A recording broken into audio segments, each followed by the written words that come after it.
Assalamualaikum teman-teman cerita Untungs.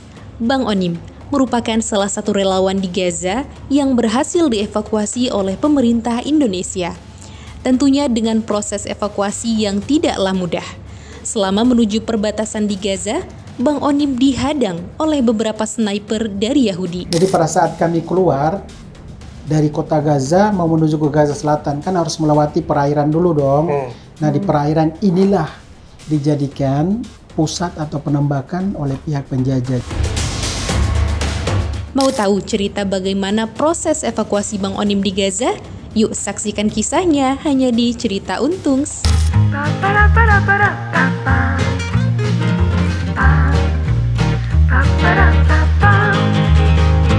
Hada fulus Israel. Pinjam dulu 100 biar nggak putus. Aduh, ini shekel. Shekel. Yang udah dibawa langsung dari Bang Onim dan juga istri ya. Benar. Jadi kita bisa lihat ini harganya sama aja berapa Bang Onim? Iya, jadi ini tadi 800.000 ya. 800.000. 800.000. Bisa buat uang makan 4 hari. 4 hari. Beli roti, beli tomat. Buat berapa orang tapi 4? Buat kalau saya sama anak istri cukup buat 4 orang. 4 orang. Berarti gede banget ya biaya itu ya, tinggi ya. 800.000, 200.000. 400 400.000. Udah 1,2 nih. Tempur 1,3.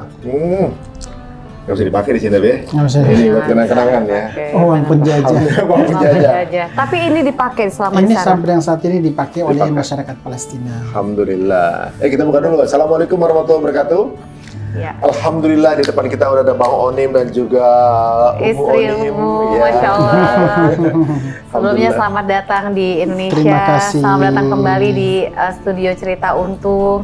Dan kita seneng banget bisa kehadiran Bang Onim dan juga istri. Setelah kita menanti berapa lama ya Bang Onim ya. Kita tuh semua kayaknya menantikan gitu. Bang Onim gak ada kabar sedikit aja. Kita tuh Bang semua Onim udah sempat hilang. Sempat hilang makanya. 2 hari ya. 2 hari. 2 hari itu kita kayaknya tuh udah kayak, aduh mana nih gitu. Jadi sosok Bang Onim dan juga keluarga tuh pasti ditunggu-tunggu kabarnya dan alhamdulillah udah bisa kembali ke tanah air ya. Sehat? Sehat walafiat. Sehat walafiat. Alhamdulillah. Bang, ini nggak perlu berpanjang lebar, kita tuh kepingin tahu di sana tuh ini serangan terparah ya. Selama Bang Onim tinggal di sana. Iya, bismillahirrahmanirrahim. Assalamualaikum warahmatullahi wabarakatuh. Waalaikumsalam. Rabbi shrah li sadri wa yassir li amri wa hlul 'uqdatam min lisani yafqahu qawli. Alhamdulillah, terima kasih atas kesempatan yang diberikan untuk bersilaturahim kembali. Kita silaturahim 9 bulan lalu ya, kalau nggak salah ya. 1 tahun lalu nggak sih? Iya, kurang lebih Satu ya. tahun itu nggak? Ya, setahun Iya kan, setahun lalu. Terus ditakdirkan kembali lagi ke sini ke Indonesia. Jadi memang untuk kali ini kami kembali ke Indonesia itu dengan penuh air mata, dengan penuh susah payah, dengan penuh mungkin lebih mendekati kematian.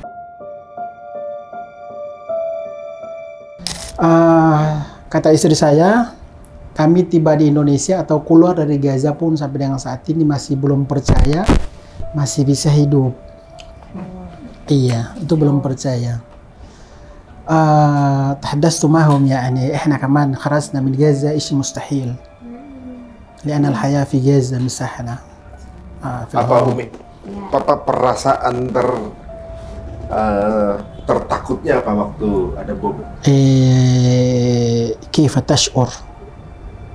كيف تشعر عن حروب في غزة؟ يمكن انه دي اكثر حرب يعني كانت صعبة جدا جدا. احنا أول مرة في التاريخ. نعم احنا خضنا يعني من اول حرب حدثت على غزة في 2000. طبعا كنت كبيرة انا يعني في 2009 2008 دي اول حرب صارت على غزة. 2008 و2014 اعتقد و2000 2021 كثير يعني خضنا احنا وحضرنا حروب وكنا الحمد لله يعني صابرين ومحتسبين امرنا في بس هذه المرة صعبة. لكن المرة هذه صعب جدا يعني احنا خرجنا لشدة الوضع وشدة صعوبة الوضع في غزة. خرجنا من غزة. كيف أصعب اللحظات وأصعب لحظات لما إحنا يعني خرجنا في الإسعاف من طريق البحر إلى توجهنا لمعبر مصر إلى معبر فلسطين. في هذه الأثناء تم إجراء إطلاق نار علينا، وإحنا جثث مرمية، شهداء على في الأسفلت، مقطعين،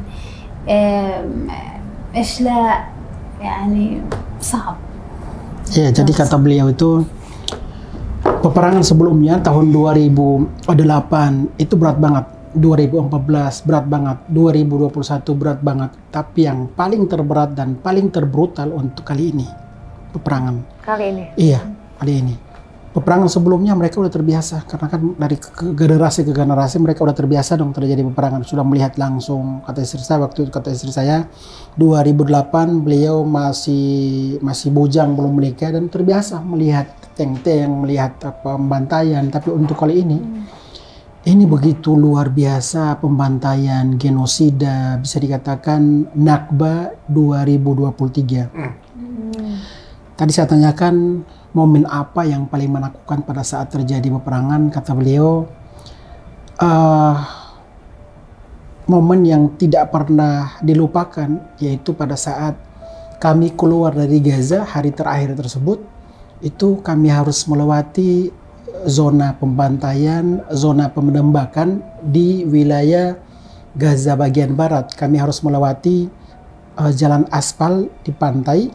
Itu kami harus melewati jenazah kiri kanan, anak-anak yang sudah meninggal, darah, terus teriakan minta tolong. Itu yang kami lihat. Dan alhamdulillah pada saat kami melewati zona tersebut, itu kendaraan yang kami tumpangi itu dijadikan target penembakan dari pihak penjajah. Iya, jadi istri saya juga tahu bahwa kami ditembak, anak-anak saya juga tahu bahwa kami ditembak. Begitu ditembak, kami harus melewati sekitar 2000 meter, itu kiri kanan mayat.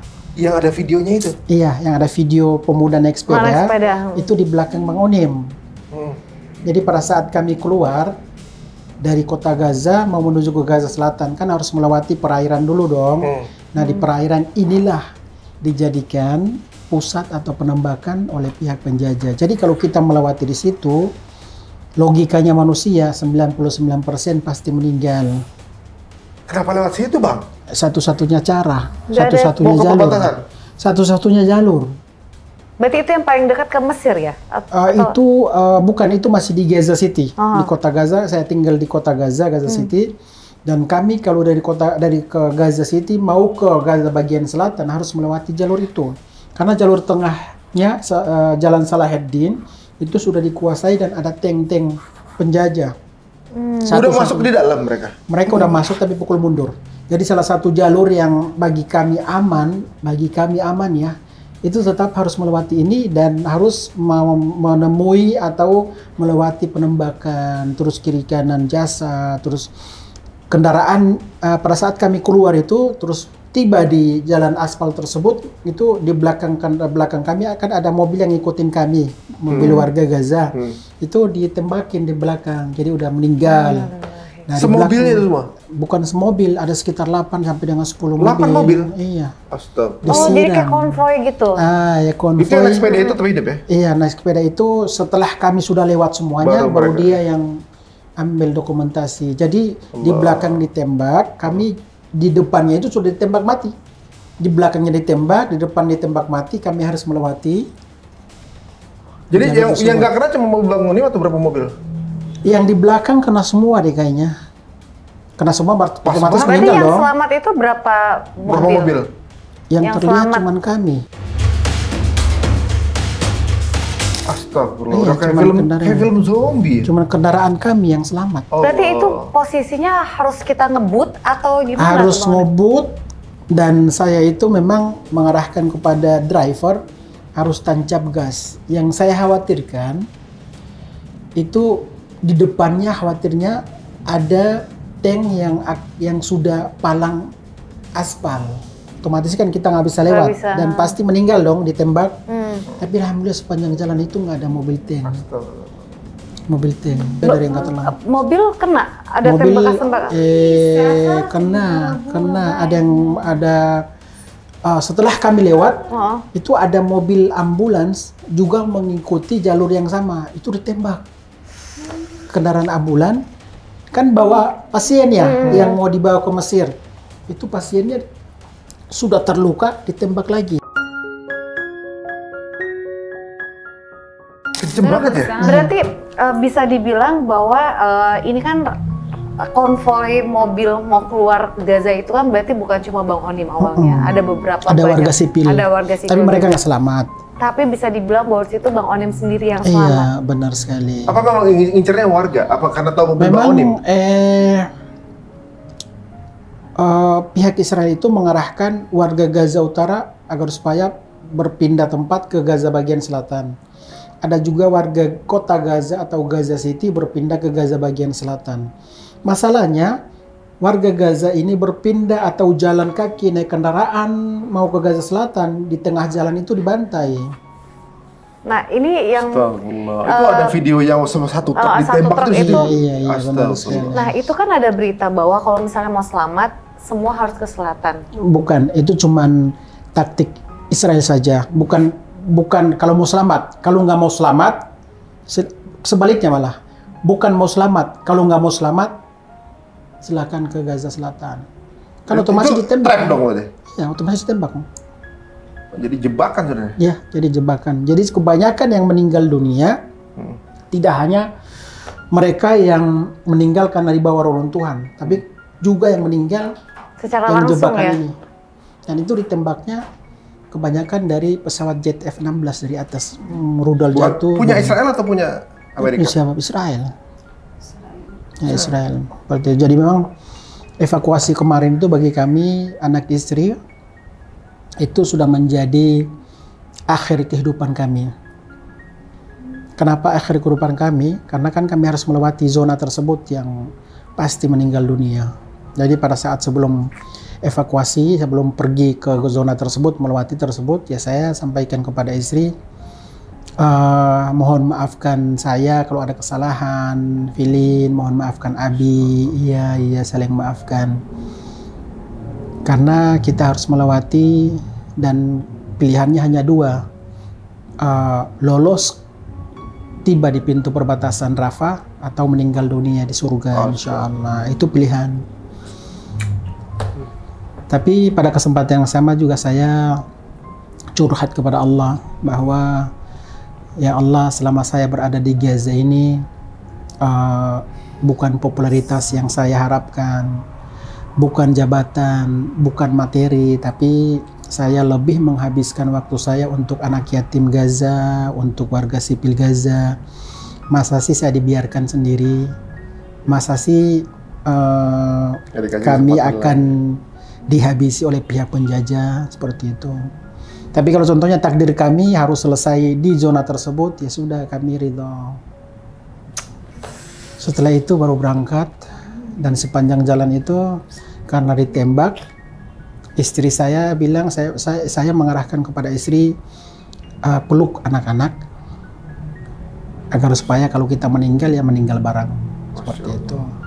Tiarap semuanya, dan ya dalam situasi seperti itu kayaknya kita bakalan ketemu dengan Allah deh. Ya karena situasi seperti itu kan. Dalam situasi seperti itu pihak penjajah mereka tidak lagi melihat anak-anak, warga sipil, lansia, perempuan, semuanya dijadikan target pembunuhan. Jadi sepanjang jalan yang kami lakukan itu, istri saya selalu melafazkan Al-Quran, Filin juga, Nusantara juga. Dalam lisan kami itu sepanjang jalan itu tidak kepikiran yang namanya kami bawa paspor atau bawa uang atau seperti apa, tidak kepikiran sama sekali. Jadi dalam benak kami itu ya kita ridho aja. Kalau contohnya harus selesai di sini ya kita ridho. Seperti itu, karena kiri kanan kan bom kan, kiri kanan bom. Dan istri baca surat Yasin, terus juga Filin juga beristighfar, kami juga beristighfar, dan saya itu biasa dalam situasi seperti itu, saya biasanya membaca La ilaha illallah al-azimul halim, La ilaha illallah rabbul arsyil azim, La ilaha illallah rabbus samawat wa rabbul ard wa rabbul arsyil karim. Nah, doa ini dalam situasi apapun, walaupun kita sedang panik dan ketakutan, insya Allah kepanikan tersebut akan meredah. Doa itu yang selalu saya pakai. Terus juga istighfar. Jadi benar, lisan kami itu yang kepikiran sama sekali. Lisan kami itu ya kayaknya kami dengan Allah itu kayaknya jarak nol deh.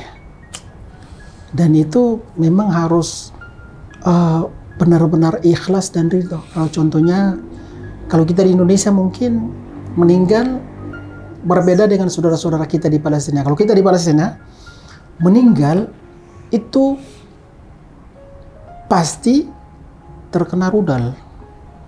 Nah, kita terbayang bagaimana rudal jatuh ke kita, apakah kaki kita putus, kena kepala, terus kena dada rudal tersebut, kita meninggalnya itu akan seperti apa? Itu yang memang berbeda meninggalnya kita di Indonesia dengan meninggalnya kita di jalur Gaza. Jadi benar-benar persiapan harus bertemu dengan Sang Khalik itu, ya ready banget.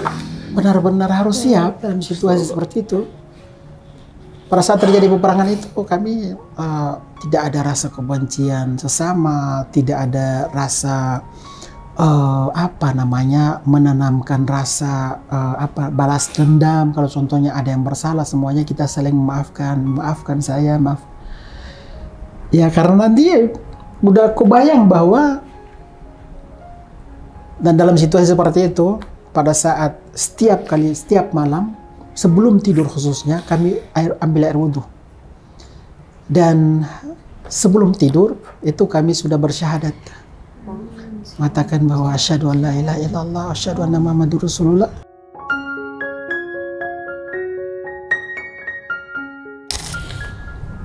Karena kami pada saat tidur itu sudah tidak berharap akan menemui sinar matahari besok pagi.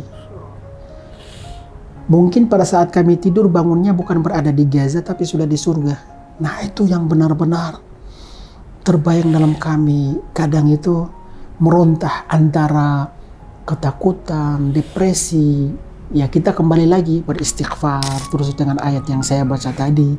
Itu benar-benar meredahkan. Istri saya bilang, sampai dengan saat ini kami tidak percaya masih hidup. Masya Allah. Akan tetapi gini, kami di sana itu sangat yakin bahwa meninggal di Gaza karena kena bom itu faktornya cuma 1%, penyebabnya 1%. Tapi kalau kita meninggal sudah diatur oleh Allah Subhanahu wa taala 99%. Yang penyebab itu cuma 1%. Meninggal kena rudal, kena bom, kena reruntuhan, kena serpihan bom 1% saja. Akan tetapi kematian datang itu 99% pasti.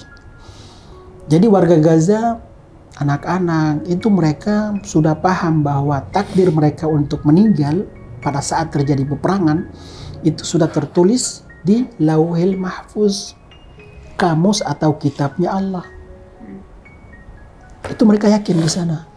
Mereka juga berpegang teguh bahwa ajal ini tidak bisa dimajukan, tidak bisa dimundurkan. Mungkin saya tidak meninggal di Gaza, tapi mungkin meninggal di Indonesia dan sebaliknya seperti apa. Nah, itu memang keyakinan akan takdir Allah itu benar-benar dipegang teguh oleh saudara-saudara kita di Palestina, dan itu tidak mudah dalam situasi peperangan seperti itu.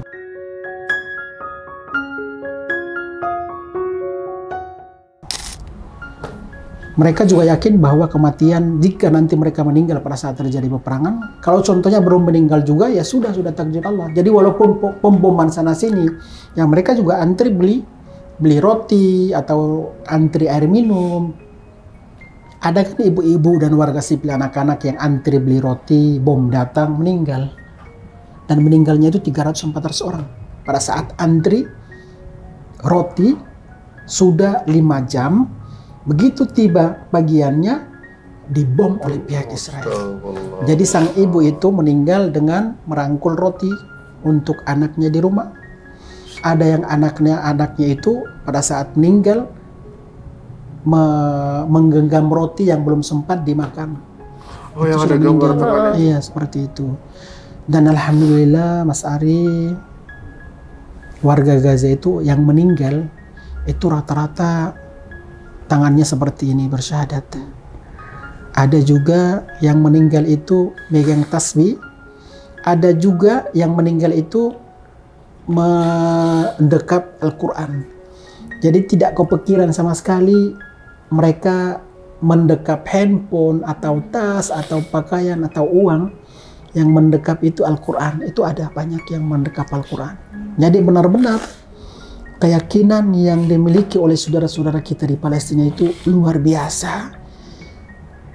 Generasinya Bumi Syam Palestina itu ketabahan dan ketakwaannya itu luar biasa. Jadi Allah Subhanahu wa taala menurunkan kiblat pertama Islam dunia, Masjidil Aqsa di Palestina. Tanah Palestina, tanah yang diwakafkan oleh para anbiya.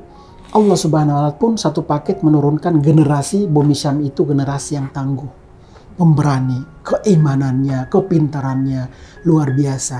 Coba kita bayangkan coba. Kalau contohnya Allah Subhanahu wa taala menurunkan kiblat pertama Islam dunia satu paket dengan generasi yang penakut atau lembek, mungkin saat ini Gaza sudah kosong.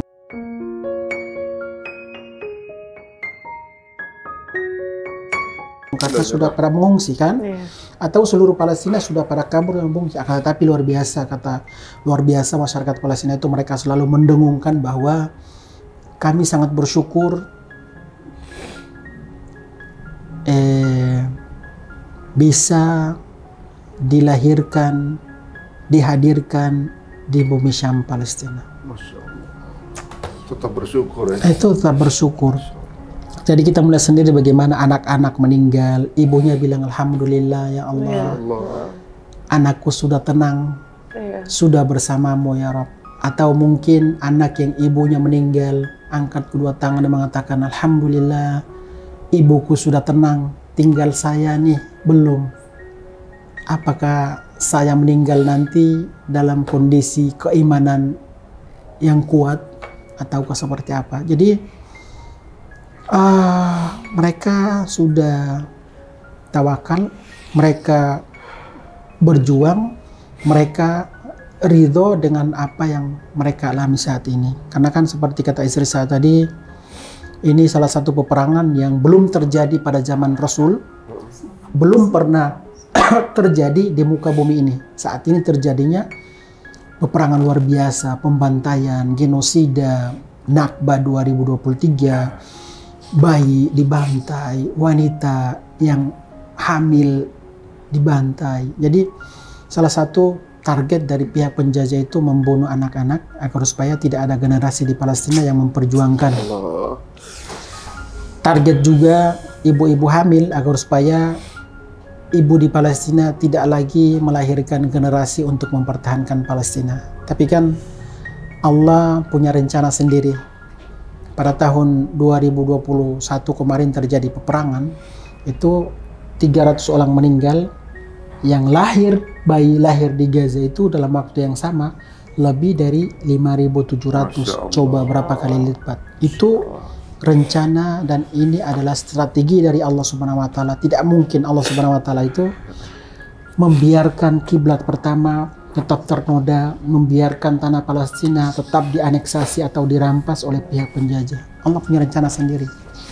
Makanya untuk saat ini kita di Indonesia itu yang paling kita kedepankan adalah doa.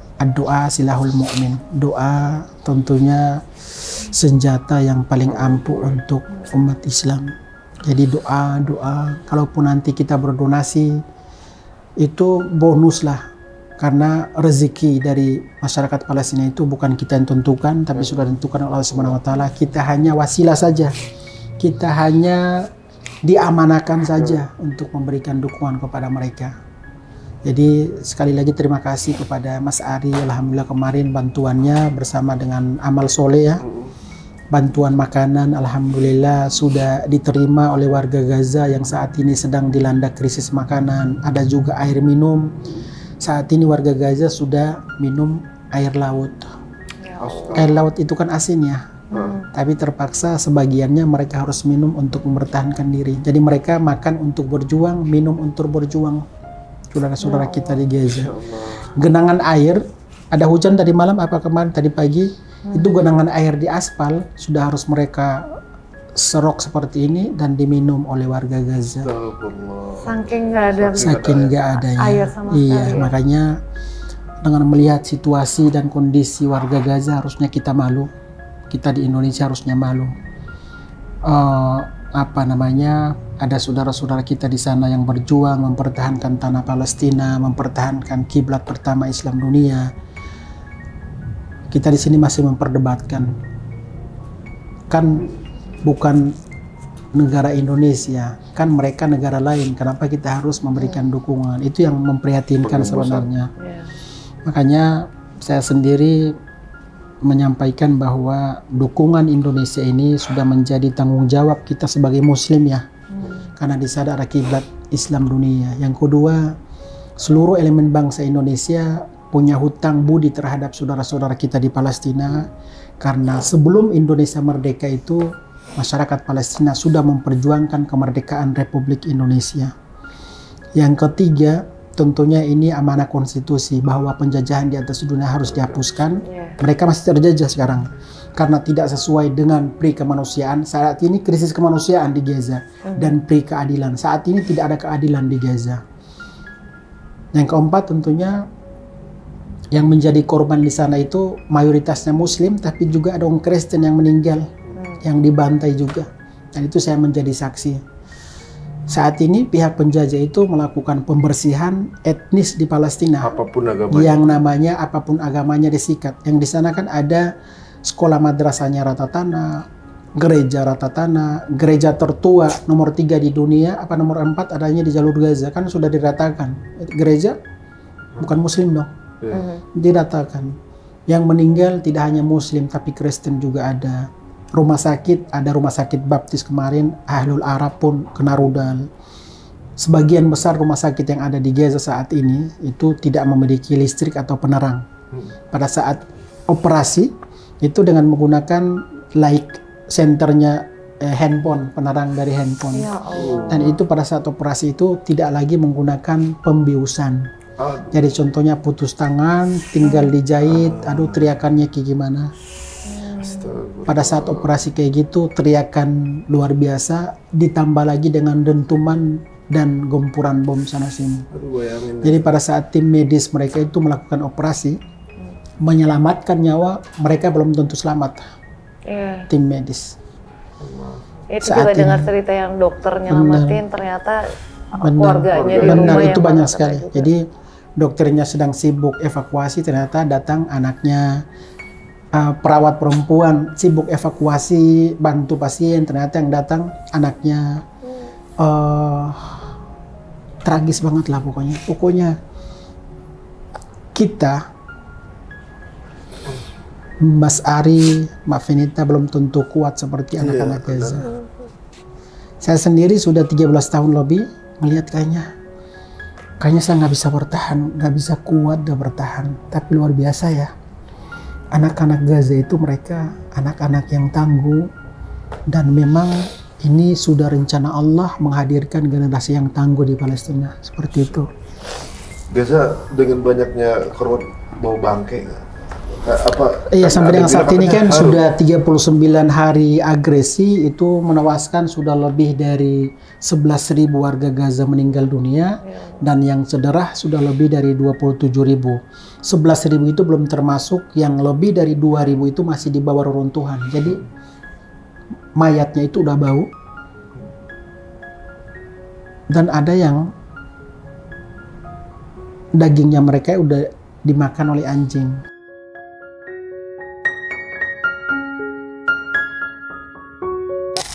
Saudara-saudara kita di Gaza. Itu yang saat ini sedang dirasakan dan diperjuangkan oleh saudara-saudara kita di jalur Gaza. Duh, teman-teman, cerita Bang Onim nih, ada kengerian dan juga ya, menyayat hati ya gitu kayak di Kata istri saya, kalian saja yang baru mendengar seperti ini sudah tidak kuat dan melindangkan air mata, bagaimana melihat langsung seperti kami di sana. Bagaimana melihat kematian anak-anak. Alhamdulillah, alhamdulillah. Ini tentunya Allah yang menguatkan kami, Allah yang melindungi dan menyelamatkan kami. Kita manusia hanya saling mendoakan saja, tapi yang maha mengabulkan doa adalah Allah Subhanahu wa Ta'ala. Seperti itu. Amin, amin. Ini kejadian yang ada di sana juga memang mengajarkan kita banyak hal sekali ya. Iya. Kita bisa bangun tidur gitu, terus masih ngeliat anak-anak di samping kita, keluarga masih ada di sekitar kita. Rasanya Masya Allah bersyukur banget. Apalagi tiap kali kita bisa buka lagi sosial media gitu ya, lihat lagi saudara-saudara kita di sana tuh seperti apa gitu. Ada postnya gitu ya. Jadi kayak nggak ada habisnya gitu. Udah dulu gitu udah. Nggak Kita ada juga ceasefire gitu. Dan kan kita harapan kita semua kan cepat selesai ini, tapi semakin kesini udah 1 bulan, Makin parah. 1 bulan lebih ternyata makin parah. Brutal. Dan ini juga ini ya, apa namanya, mengajarkan juga banyak orang, bukan cuma Muslim di Indonesia, di dunia, bahkan non-Muslim pun melihat bahwa memang orang-orang Palestina ini seperti yang Bang Onim tadi cerita, bahwa mereka itu sama sekali tidak ada rasa kebencian sedikit pun gitu kepada tentara-tentara Zionis pun. Mereka juga tetap tiap kali mau lakukan apa, pergerakan pasti menyebutkan nama Allah gitu. Jadi memang pejuang Palestina itu mereka berjuang dengan mematuhi rambu-rambu yang diajarkan oleh baginda kita Nabi Muhammad SAW, yaitu seperti pohon tidak boleh ditebang, anak-anak tidak boleh dilukai, wanita tidak boleh, para sandera contohnya sudah saling berperang tapi sanderanya udah angkat tangan dan minta ampun, itu dilarang untuk dibunuh, dan itu yang diimplementasikan oleh pejuang saat ini. Coba kita lihat para sandera, ada nggak para sandera wanita atau anak-anak dibunuh oleh pejuang Palestina? Nggak ada sama sekali. Itu yang memang dicontohkan oleh baginda kita Nabi Muhammad SAW, yang dalam peperangannya pun harus ada norma-norma. Tapi kan mereka di sana, mereka sudah tidak mengetahui norma, tidak punya rasa kemanusiaan, dan sudah memasuki ranah yang kita kenal dengan kejahatan perang. Saat ini sudah kejahatan perang, karena sasaran mereka itu sebenarnya bukan militer untuk militer, tapi militer untuk bayi, militer untuk anak-anak, militer untuk wanita. Itu yang terjadi di sana. Jadi memang sengaja untuk menghabiskan manusia yang ada di jalur Gaza, baik Islam maupun Kristen. Makanya saya selama di Indonesia pun mengingatkan kepada teman-teman yang beragama non-Muslim, itu hati-hati dalam berstatement, hati-hati dalam memberikan dukungan. Karena yang menjadi korban itu tidak hanya masjid, gereja pun hancur. Yang menjadi korban itu tidak hanya umat Islam, walaupun mayoritas ya, karena mayoritas pada akhirnya korbannya terlihat karena mayoritas. Tapi karena non-Muslim itu mereka bukan mayoritas, akhirnya tidak terlihat dong mereka korban. Padahal meninggal juga, dibantai oleh pihak penjajah Israel. Makanya kemarin Islam ini kan rahmatan lil alamin. Jadi saya sebagai orang yang diamanakan oleh masyarakat Indonesia, kemarin juga selama putus kontak itu tidak hanya Mas Ari yang kabar Bang Onim gimana, nggak ada kabar, tapi Ibu Retno Marsudi sendiri yang bolak-balik telepon, SMS, Bang Onim, Bang Onim, Bang Onim.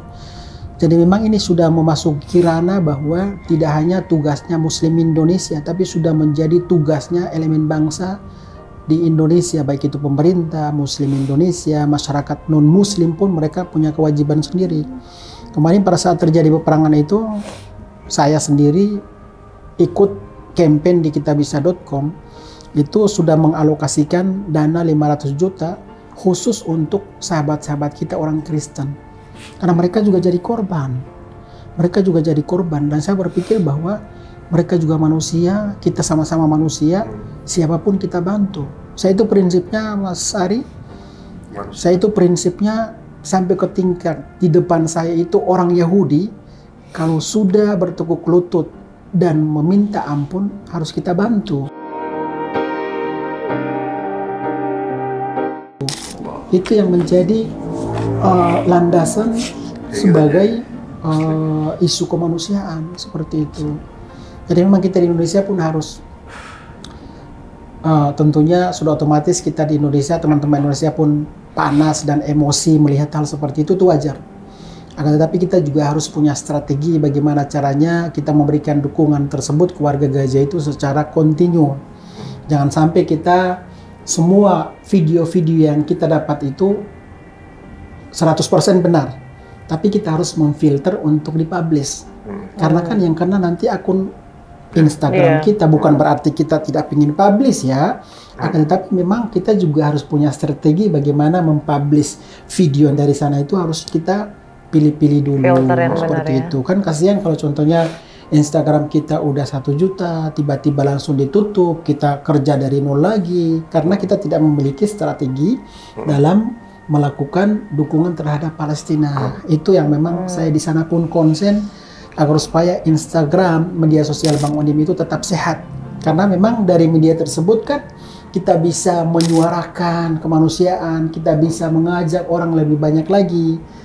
Jadi ya filternya kita itu pertama di tangan, yang kedua di sini, jaga emosi juga. Baru jaga emosi juga seperti itu. Jadi di sana terjadi peperangan, kita di sini bagaimana caranya tetap saling merangkul, tetap menjaga ukhuwah, tetap menjaga toleransi antar agama. Seperti itu yang memang harus kita kedepankan. Masya Allah, luar biasa. Dan sekarang nih kita lihat ya bagaimana dulu Palestina ini tidak diketahui sedang dijajah, tapi sekarang seluruh dunia mengibarkan bendera Palestina. Betul. Seluruh dunia mengakui keberadaan negara ini. Secara tidak langsung, de facto, semua seluruh dunia mencintai, menyayangi, dan juga berpihak kepada Palestina. Iya, karena mereka berpikir juga kita manusia, mereka juga manusia kan? Emang mereka siapa? Binatang? Enggak, kita juga manusia, mereka juga manusia. Dan saya juga sebenarnya prihatin dengan oknum-oknum di Indonesia yang muncul atau berstatement miring pada saat terjadi peperangan saja seakan menyudutkan pejuang Palestina. Sebenarnya nggak boleh seperti itu ya. Nggak boleh seperti itu. Prinsip kita itu, mereka juga nggak minta bantuan ke kita kok. Kita bantu silakan, nggak juga nggak apa-apa. Emang mereka rezeki, juga tetap berjuang. emang rezeki dari kita apa? Kan rezeki dari Allah Subhanahu Wa Taala. Ya syukur-syukur kalau berkuar-kuar seperti ini tapi ngasih sumbangan kan. Ini sudah berkuar-kuar seperti itu, miring, menyudutkan, tapi tidak mau terlibat seperti itu. Tanpa kelompok perjuangan, Gaza udah dari dulu kemarin selesai. Benar seperti itu. Jadi ada baiknya jika tidak memahami atau mungkin ilmunya setengah-setengah, ada baiknya tutup mulut deh. Lebih baik doain. Ya sudah, nggak mau bantu nggak apa-apa. Emang kemerdekaan Palestina dari tangan kita apa? Bukan. Kemerdekaan Palestina itu atas hidayah dan nikmat dari Allah Subhanahu Wa Taala. Kita ini manusia nggak bisa ngapain. Kita manusia itu cuman di Facebook, cuman diamanahkan, cuman menjadi fasilitas dan sudah menjadi wasilah saja. Jangan sampai kita mendahului takdir dari Allah Subhanahu Wa Taala. Itu makanya ada statement miring yang seakan menyudutkan pejuang Palestina. Isu Palestina itu tidak bisa dikoneksikan dengan yang namanya peperangan bulan Oktober atau tanggal 7 Oktober kemarin. Kan ada yang mengatakan bahwa kalau tidak ada penyerangan dari pihak pejuang Palestina, saya lebih memilih pejuang Palestina. Karena kalau kita menyebutkan yang namanya Hamas, otomatis kita akan menggiring opini bahwa yang melakukan kesalahan atau penyerangan adalah Hamas. Iya kan? Yang pada akhirnya menteroriskan. Jadi saya itu lebih memilih pejuang Palestina. Pejuang Palestina itu dari semua elemen, dari Fatah, dari Hamas, dari Jihad Islami, dari Jabhah Sya'biyah, dari Syuhada Al-Aqsa, itu pejuang Palestina. Jadi ada baiknya kalau kita membahas tentang isu Palestina, itu kita singkirkan dengan isu politik atau faksi ini karena isu Palestina sebenarnya lebih besar daripada Hamas, isu Palestina lebih besar dan lebih mulia daripada faksi Fatah. Tugas mereka ini kan pejuang Palestina sudah menjadi tugas karena mereka tinggal di sana, sudah menjadi tanggung jawab mereka. Jadi kalau kita berbicara tentang isu Palestina, ada baiknya jangan terkonsentrasi dengan 7 Oktober terjadi peperangan. Otomatis ada pemicunya. Pemicunya itu sebelumnya coba kita lihat di Yerusalem. Perempuan Palestina ditendang, dipukuli, oke? Sebelum bulan Oktober, orang Kristen melakukan ibadah dilarang, didorong, dipukul. Diludahin. Iya, jadi diludahin. Ada salib juga diludahin. Itu salah satu pemicunya.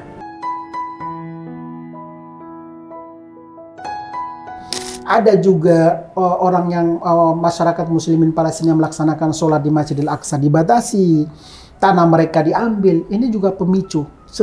Deretan pemicu ini dilupakan oleh oknum yang muncul seakan menjadi juru bicara dadakannya pihak penjajah. Padahal nggak tahu latar belakang. Seperti itu. Makanya ada yang bilang, coba kalau tidak melakukan penyerangan. Tidak melakukan penyerangan. Terus mau sampai Kalau kapan? orang sebelum-sebelumnya kan masyarakat Palestina dibunuh. 75 tahun udah ya? 75 tahun. Lupa 75 tahun. Karena adanya bulan Oktober. Iya. Nggak boleh kayak gitu. Ini jika ada opini tersebut menggiring dan pembodohan publik. Pembodohan publik.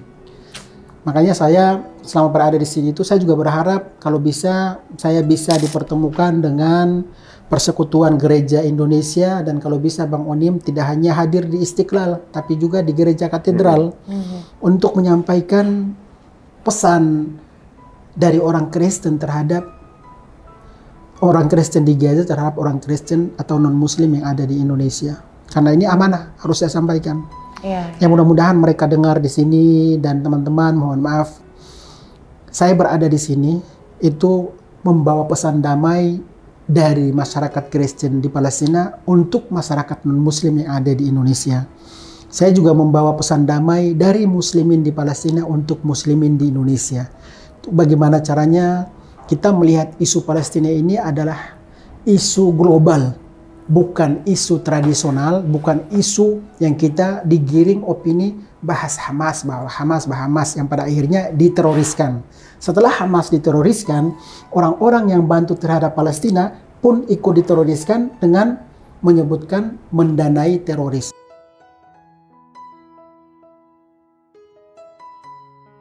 Hati-hati seperti itu. Ya, terframing. Terframing. Iya, terframing. Jadi gini, selama ini kan ada oknum tertentu yang mengangkat tentang isu Palestina adalah isu agama. Sebenarnya itu kita terprovokasi. Sebenarnya itu adalah salah satu agenda dari pihak penjajah untuk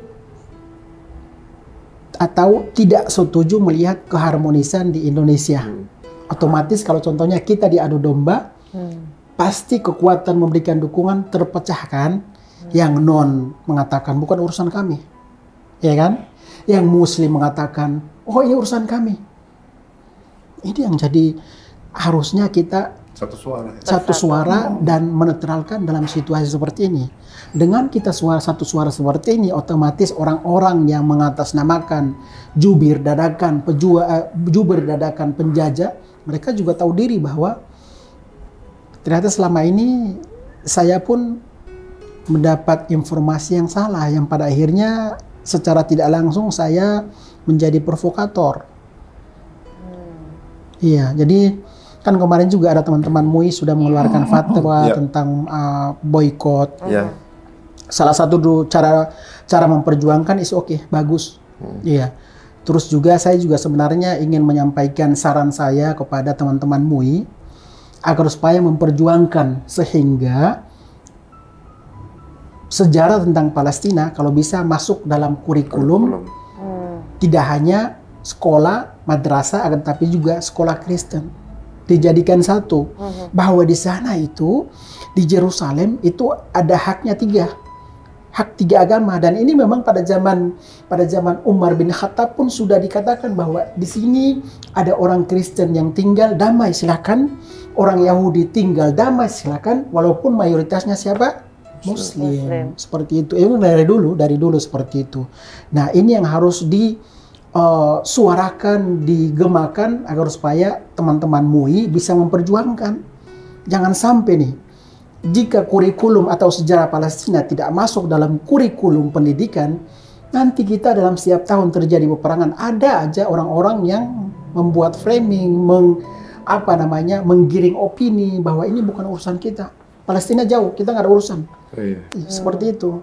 Jadi memang harus ego kita, terus juga punya rasa untuk memprovokasinya itu kalau bisa ditekan deh. Dan apalagi dalam situasi seperti ini kan, semua orang kan, kemarin juga saya ketemu dengan teman-teman orang Kristen ya, di acara itu ya, bilang, Bang Onim, saya orang Kristen dan saya sebenarnya prihatin dengan situasi yang ada di Gaza. Saya akan menceritakan kepada teman-teman saya, dan kan mereka juga manusia kan.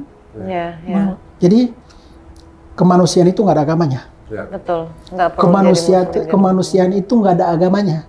Jadi siapapun kita bantu. Itu yang memang diajarkan dalam Islam. Rahmatan lil alamin. Seperti itu. Jadi ya, saya juga memang menghimbau kepada pemerintah Indonesia agar supaya bisa tetap berada di tengah-tengah, tidak berpihak ke faksi Fatah atau faksi Hamas. Karena jika pemerintah tetap berada di tengah-tengah, saat ini pemerintah berada di tengah-tengah, itu sudah secara langsung itu memberikan edukasi kepada masyarakat Indonesia bahwa pemerintah pun membantu masyarakat Palestina. Itu tidak hanya faksi Fatah yang dibantu, akan tetapi orang Palestina semuanya dibantu, tidak melihat latar belakangnya apa atau komunitasnya apa, akan tetapi semua orang Palestina itu harus kita bantu. Seperti itu. Jadi memang alhamdulillah sampai dengan saat ini juga pemerintah Indonesia kemarin juga bantuan dari Indonesia walaupun tertahan sudah masuk. Dan saya sih sebenarnya kalau ada teman-teman yang, saya punya lembaga filantropi namanya Nusantara Palestina Center, legalnya resmi, dan alhamdulillah Mas Ari kami tiap tahun diaudit. Tiap 6 bulan satu kali, 4 bulan satu kali kami tetap memperpanjang izin POB ke Kemensos. Otomatis harus bikin laporan dong 4 bulan satu kali. Resmi, dan alhamdulillah amanah kemarin dari Mas Ari dan juga Mbak Finita, amanahnya melalui sahabat Amal Soleh, alhamdulillah sudah diterima ya.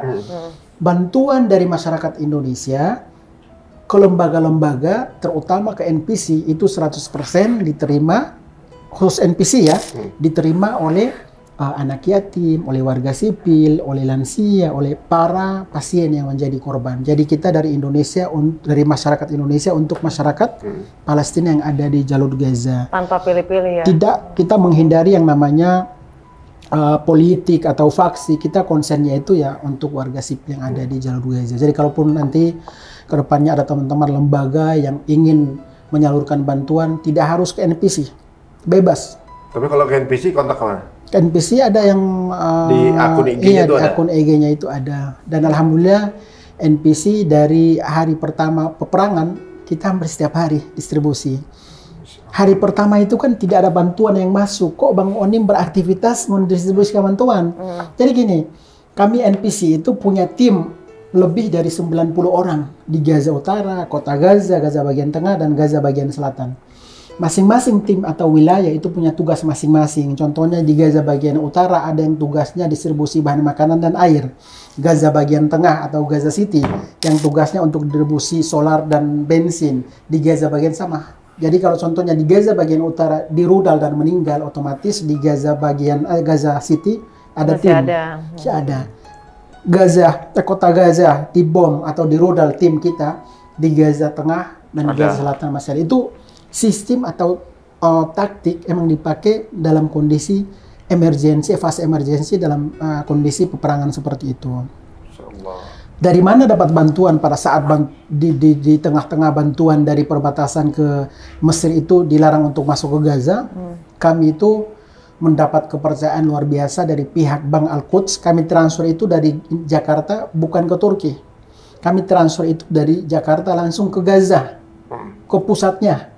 Jadi tidak menitipkan ke sini, langsung ke Gaza. Itu tidak semua lembaga yang diberikan kepercayaan oleh pihak Bank Al-Quds yang ada di Gaza. Itu yang pertama. Yang kedua, NPC diberikan kepercayaan oleh para pengadaan obat-obatan, solar, bensin, karena Bang Onim tinggal di sana dan dijadikan jaminan. Bang Onim tinggal di sana dijadikan jaminan, tidak mungkin Bang Onim kabur. Makanya diberikan kepercayaan, trustnya itu kata mereka, ini fase emergensi dan warga Gaza kalau tidak diberikan bantuan makanan akan mati, meninggal. Diambil aja dulu. Ambil aja dulu, yang masalah pembayaran nanti saja. Karena kepercayaannya kan luar biasa. Kepercayaannya luar biasa. Jadi memang semuanya itu ke NPC sekecil apapun, khusus lembaga itu kami ada MOU. Kan kemarin juga ada MOU ya. Itu untuk keamanan kami dan keamanan dari pihak donatur untuk saling menjaga seperti itu. Apalagi kan kita sekarang lebih berhati-hati ya, jangan sampai ada oknum tertentu yang sengaja memfitnah atau seperti itu. Jadi memang kami MOU dikedepankan. Jadi makanya teman-teman yang pernah bermitra dengan NPC mohon dipahami karena perjuangan kita ini butuh napas panjang. Semua regulasi yang ada di Indonesia itu harus kita patuhi. Walaupun kita bantu saudara-saudara kita di jalur Gaza, jangan membabi buta.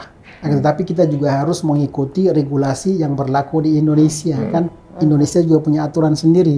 Yang dikhawatirkan nanti ada penyelewengan lah, ada pencucian lah, ada yang dananya dituduh lari kemana-mana lah. Jadi memang kita konsennya seperti itu. Masya Allah.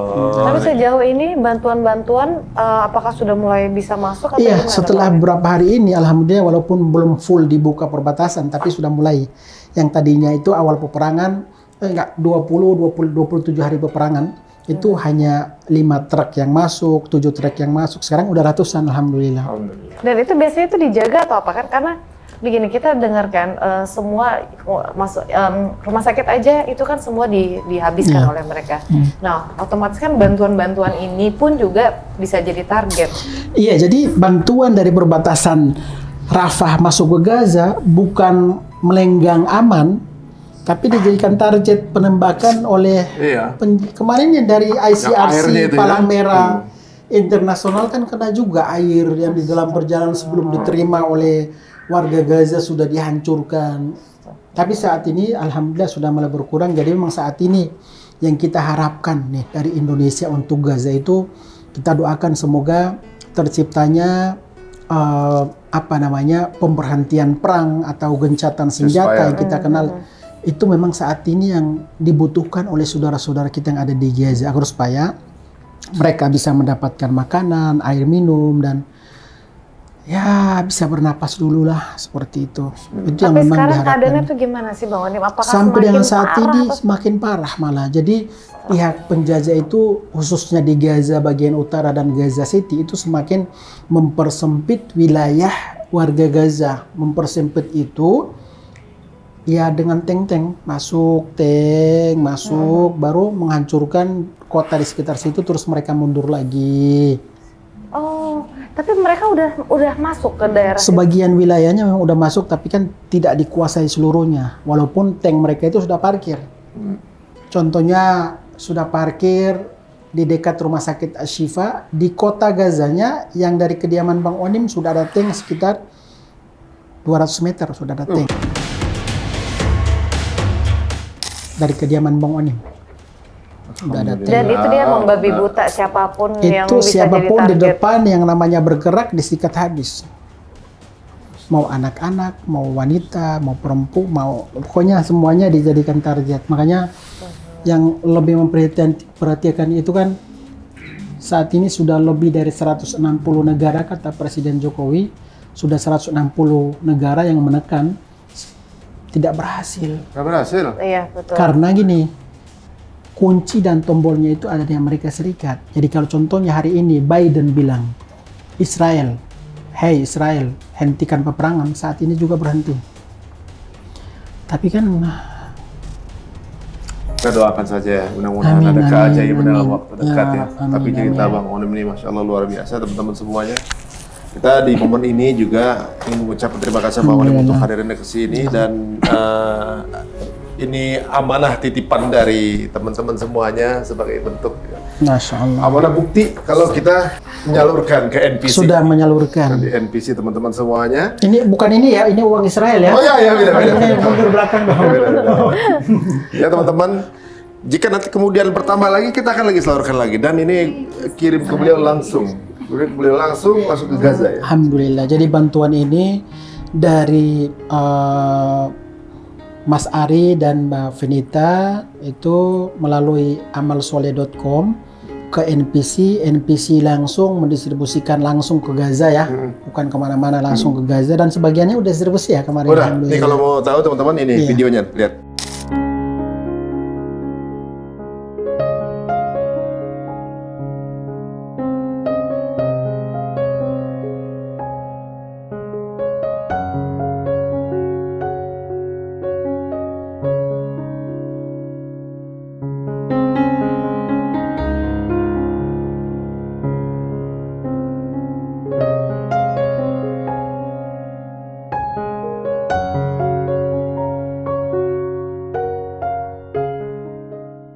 Alhamdulillah teman-teman, terima kasih untuk yang sudah donasi dan juga menitipkan dan mempercayakan kepada kami. Insyaallah amanah 100% langsung kita kirimkan di NPC ya, di NPC. Alhamdulillah. Terserah NPC mau di bagaimana cara pengelolaannya kita karena percaya pasti di lebih sana. tahu ya. Yes, jadi saya memang di sini juga sebagai pembina NPC menyampaikan apresiasi kepada Mas Ari dan Mbak Venita yang sudah turut merasakan tidak hanya mengedepankan air mata kalau untuk Palestina, tidak hanya kita menangis untuk Palestina, tapi memang doa dan pergerakan dukungan nyata yang dibutuhkan oleh saudara-saudara kita di Palestina seperti yang sudah dilakukan oleh Mas Ari dan keluarganya. Jadi semoga apa yang antum persembahkan menjadi tiket dan kupon nanti jika berhadapan dengan Allah Subhanahu wa taala, minimal sudah punya jawaban. Amin. Bahwa ya Allah, selama kami hidup di dunia,